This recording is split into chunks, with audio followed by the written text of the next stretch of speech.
আমি 1 কিলো একটা তরমুজ নেওয়া হয়েছে, বিট নুন নিয়েছি, চিনি আর লঙ্কার গুঁড়ো নিয়েছি। এবার আমি তরমুজটাকে আমি কেটে নিচ্ছি। কেটে নিয়ে এবার মাঝখানে ছোটো ছোটো টুকরো করে তারপরে ছুরি হোক বা বটি দিয়ে যাই হোক সাহায্যে দিয়ে ছোটো ছোটো করে ডুমো ডুমো করে কেটে নিতে হবে। যেহেতু তরমুজ এটা মাখা হবে, সেই জন্য এরকম করে ছোটো ছোটো করে কেটে নিয়ে দানাগুলো আমার বার করে নিতে হবে।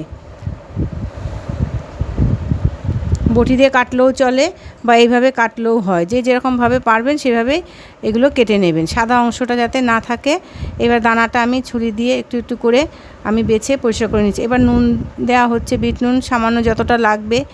এবার আমি চিনি দেবো, তারপরে লঙ্কার গুঁড়ো দেওয়া হবে, লঙ্কার গুঁড়ো দিয়ে দিয়েছি, চিনি দিচ্ছি। চিনি খুব বেশি দেবো না, তরমুজটা লালও আছে, মনে হয় মিষ্টি হবে, সেই জন্য চিনিটা বেশি দেওয়া লাগবে না। খেতে খুবই টেস্টি। এতে একটুখানি গন্ধরাজ লেবু হলে ভালো হতো, আমার কাছে গন্ধরাজ লেবু নাই, সেই জন্য আমি দিতে পারিনি। একটু লেবু দেবেন, দেখবেন খেতে কত ভালো লাগবে। আমি নর্মালি এইভাবে মাখলাম, এতেই এত সুন্দর খেতে লাগবে। আপনারা যদি লেবু দিয়ে মেখে খান তাহলে আরও সুন্দর লাগবে। 2-1টা দানা পড়ে আছে, কিছুই হয় না, তরমুজের দানা খাওয়া তো খুবই ভালো, খেলে কোনো অসুবিধা নাই। আমার এটা রেডি হয়ে গেছে,